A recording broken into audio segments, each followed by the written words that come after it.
it was significant that Trump decided to give it up.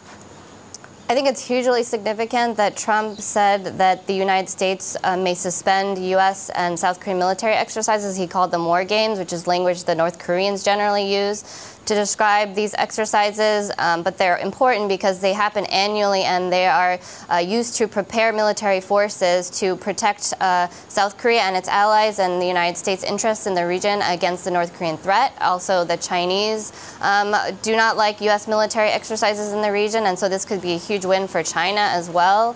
I think it's a concession that the North Koreans have looked for decades now, and so it's really huge.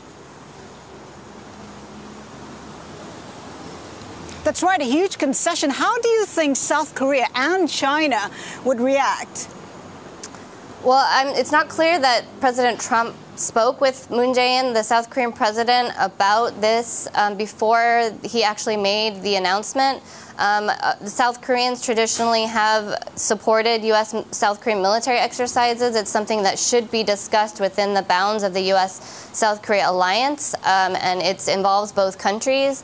Moon Jae-in, the government, he is more conciliatory. He's more willing to engage the North Koreans for certain, but the U.S.-South Korean military exercises should not be a political pawn in the summit, and I don't think that this should have been put on the table as a concession. Lisa, thank you for your comments. We don't have the time today to dive into this. We hope to have you on soon with a much longer discussion of this. I'm going to cut to the chase.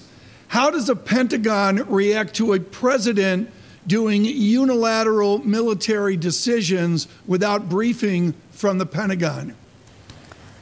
Well, we don't yet know if he had briefed the Pentagon before he made this announcement. It seems like he probably did not. It would have been highly unlikely that Secretary Mattis would have advised the president to do something this drastic in the summit.